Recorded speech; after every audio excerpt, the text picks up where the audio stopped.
Bismillahirrahmanirrahim. I am your physics teacher Shazia from Government Degree College at Block Rawalpindi. Today is the 28th lecture of week 5.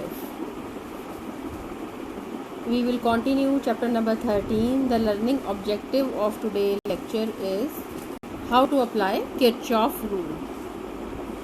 Second year आपकी book में एक numerical है, numerical number 13.6. Calculate terminal potential difference of each of cell in circuit. अब इसमें क्या है, terminal potential difference आपने find out करना है और डायग्राम भी आपके 13 चैप्टर के न्यूमेरिकल्स जो हैं इनकी डायग्राम आपको गिवन डायग्राम है. आपने डायग्राम को अच्छे तरीके से देखना है कि इसमें उन्होंने आप वो डिफरेंट डायग्राम्स दी हुई हैं और बताया गया है. कभी उन्होंने कहा है कि आप इस रेजिस्टेंस के अक्रॉस करंट फाइंड आउट करें, कभी उन्होंने ये कहा है कि पावर डेसिपेशन आप लें, और डिफरेंट इसमें उन्होंने क्वेश्चंस आपको पूछे हुए हैं. आपने बहुत आराम से इसको सॉल्व करना है समझ के कि किस तरह से आपने फार्मूला क्या लगाना है और पूछा क्या गया है. ये डायग्राम है 13.6 की. यहाँ लिखा है 0.9 ओम और ये नेगेटिव साइन यहाँ लिखा है E2 और यहाँ E1 और नेगेटिव जो है ये 6 वोल्ट की बैटरी है. और फिर आपके पास ये रेजिस्टेंस की वैल्यू हो गई R2, ये रेजिस्टेंस की वैल्यू हो गई R1 with respect to the E1 0.10 ohm resistance है. फिर इसमें ये एक इन्होंने इस तरह से डायग्राम में ही इस तरह एक सर्कल मेंशन किया हुआ है. ये सर्कल, इस सर्कल में एक बैटरी और एक रेजिस्टेंस, फिर सेकंड सर्कल एक बैटरी और एक रेजिस्टेंस. पहले तो इस सर्किट को समझना है कि जो रेजिस्टेंस जो है बैटरी के साथ एक सर्कल में आ जाएगा, इट मीन कि ये इंटरनल रेजिस्टेंस है. अगर ये उन्होंने सर्कल हमें ना भी दिए होते तो आप देखें कि उसने इसको मेंशन किया है स्मॉल आर से. यहाँ भी स्मॉल है आर है और इधर भी स्मॉल आर है और नियर टू द बैटरी है, नियर टू द बैटरी, यहाँ भी near to the battery. It mean कि ये internal resistance of the cell है. तो दो अगर सर्कल हों तब भी ठीक है, अगर सर्कल नहीं होंगे तब भी हम अपने माइंड में रखेंगे रेजिस्टेंस तो ऑफर हो रही है मगर ये इंटरनल रेजिस्टेंस है. अब ये देखें ये आपके पास रेजिस्टेंस आ गया कैपिटल R जिससे हम इसको इंडिकेट करते हैं. अब आप मैंने देखना है कि उन्होंने फाइंड आउट क्या कहा है करना है, कैलकुलेट टर्मिनल पोटेंशियल डिफरेंस. सबसे पहले मैंने आपको एक आर्टिकल पढ़ाया था टर्मिनल पोटेंशियल डिफरेंस की. आप एक इक्वेशन आपके माइंड में क्लियर होनी चाहिए कि टर्मिनल पोटेंशियल डिफरेंस की इक्वेशन क्या है. और उसमें उन्होंने क्या टर्मिनल पोटेंशियल डिफरेंस की इक्वेशन हमने लिख ली ऑफ ईच ऑफ सेल. हर सेल के लिए आपने ये वैल्यू फाइंड आउट करनी है, हर सेल के लिए वैल्यू फाइंड आउट करनी है. हर सेल के इसलिए बहुत सारे सर्किट ऐसे हैं जिसमें एक ही सेल होता है मगर यहाँ उन्होंने 2 सेल दिए. इट मीन कि यहाँ भी हमने VT मालूम करना है टर्मिनल पोटेंशियल डिफरेंस, यहाँ भी हमने VT मालूम करना है. अगर 2 VT मालूम करने हैं तो आप इनको with respect to 1 and 2 label कर लें. VT1 it mean 1, it means 1. ये इक्वेशन आपके पास आ गई. फिर आपने फाइंड आउट करना है, ये इक्वेशन आपने फाइंड आउट करनी है. फिर V2 फाइंड आउट करना है, VT2 फाइंड आउट करना है. टर्मिनल पोटेंशियल डिफरेंस जो है वो सेल के लिए आपने फाइंड आउट करना है. Is equal to E2 minus IR2. ये आपने फाइंड आउट करना है टर्मिनल पोटेंशियल डिफरेंस. अब इस सर्किट को अच्छे तरीके से देखें. पहले तो आप ये देखें कि जब सर्किट को देख लेते हैं इट मीन्स कि इसमें से करंट फ्लो हो रहा है, बैटरीज लगी हुई है, करंट फ्लो हो रहा है. जो करंट है ये हमने यहाँ पे इसको मेंशन कर दिया. अगर हमने करंट फाइंड आउट करके फिर इसके साथ मल्टीप्लाई करेंगे, ये वैल्यू आपके पास है. अननोन वैल्यूज़ आपको मिल रही हैं कि करंट भी हमारे पास नहीं है कि करंट की वैल्यू इसमें क्या आएगी. फिर ये सेकेंड ईयर की इसमें एक असूल याद रखें कि जब भी बैटरीज़ के नेगेटिव और नेगेटिव टर्मिनल अटैच होते हैं तो ये इनकी ईएमएफ की वैल्यू अगर गिवन है तो ठीक है, अगर नहीं गिवन तो आप एक फार्मूला इसमें पुट कर देते हैं। किस तरह कि आपने एक रिजल्टेंट, हमें होता है कि हमने करंट का फ्लो देखना है, और करंट का फ्लो तो हम इन दो बैटरी से भी देख सकते हैं, मगर आपने एक नेट ईएमएफ की वैल्यू ई फाइंड आउट करनी होती है।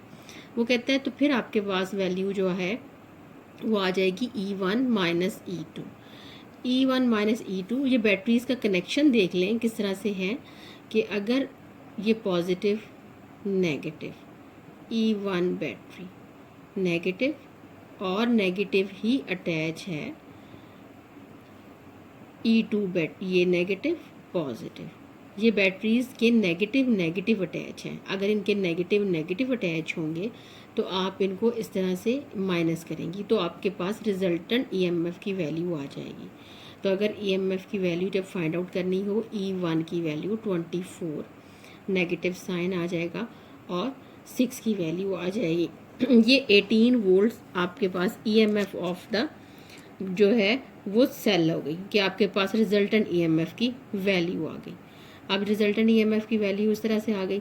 अब हमने फाइंड आउट करना है कि रिजल्टेंट कैपिटल आर जो है वो क्या है, रिजल्टेंट कैपिटल आर की वैल्यू क्या है। Resultant capital R, resultant E लिखते हैं रिजल्टेंट के पॉइंट ऑफ व्यू से, नेट के पॉइंट ऑफ व्यू से। सब रेजिस्टेंस को देखें, सारी रेजिस्टेंस जो हैं वो सीरीज़ में लगी हुई है।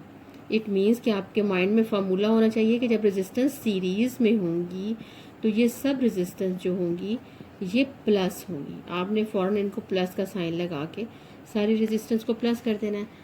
0.1 रेजिस्टेंस, ये रेजिस्टेंस आ गई, प्लस 0.9 रेजिस्टेंस आपके पास ये हो गई, और 8 रेजिस्टेंस ओहम ये हो गई। 9 ओहम रेजिस्टेंस ये नेट रेजिस्टेंस है। Net EMF, net resistance, it mean current flowing through the circuit is equal to the I E over R E. दोनों वैल्यूज रिजल्टेंट है, ये भी रिजल्टेंट, ये भी resultant. 18 divided by 9, then 2 ampere. 2 ampere is the result जो है, resultant से आपकी value 2 ampere is the current which is flowing through the circuit. मगर उन्होंने कहा है find out the value of the terminal potential difference. Terminal potential difference find out करना है तो आपने जो है मेंशन करना है कि टर्मिनल पोटेंशियल डिफरेंस कौन सा फाइंड आउट कर रहे हैं। Terminal potential difference of cell E1, उसे आपने मेंशन किया है इज V1 एंड T। ये टर्मिनल पोटेंशियल डिफरेंस की इक्वेशन लगा ली, V1T is equal to E1 minus I R1। ये V1T लिखा, 24 इसकी एएमएफ की वैल्यू 24 है। यहाँ देखें 24 की वैल्यू आ रही है, 24 उन्होंने गिवन है, ये वैल्यूज़ गिवन है आपको। 24 लगा दिया, नेगेटिव साइन, 2 एम्पेयर की वैल्यू आ गई, मल्टीप्लाई 0.1 ओहम R1 रेजिस्टेंस था, ये वैल्यू हो गई 24, नेगेटिव साइन 0.20, ये value V1T is equal to 23.8 volt. ये आपने फाइंड आउट करना था, ये आपने इसको फाइंड आउट कर लिया एक सेल के लिए। तो अब आपने इसको फाइंड आउट करना है सेकंड सेल के लिए, terminal potential difference of cell E2 is V2T।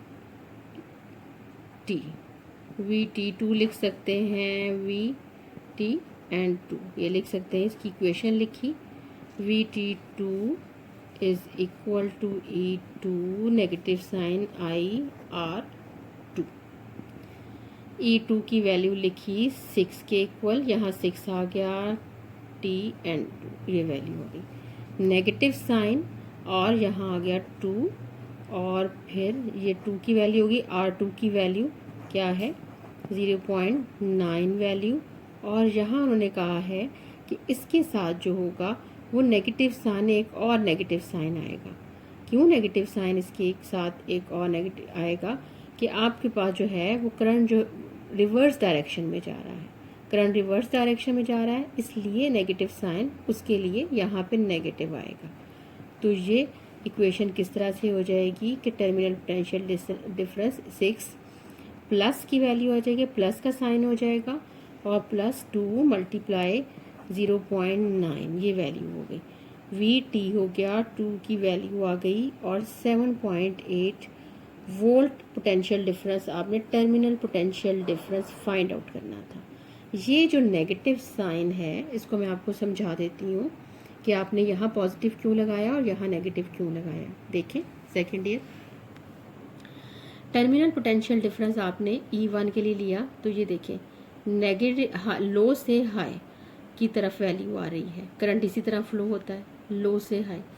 ये अब आप इस तरफ जा रही हैं, इस तरफ आ जाती हैं। अब करंट देख लें कि अब करंट इस तरफ फ्लो हो रहा है तो ये पॉजिटिव से नेगेटिव यानी ये हाई से लो की तरफ जा रहा है, इसलिए इसका नेगेटिव साइन है। अगर करंट यहाँ पे भी हाई से लो होता तब हम उसके साथ नेगेटिव साइन लगाते, मगर यहाँ पे वैल्यू जो है वो रिवर्स डायरेक्शन, जो रिवर्स डायरेक्शन कहा गया है वो रिवर्स डायरेक्शन ये कहा गया। अगर यहाँ बैटरीज इस तरह से अटैच होती कि ये नेगेटिव साइन होता और ये ऊपर पॉजिटिव होता तो तब हम नेगेटिव साइन ना लगाते।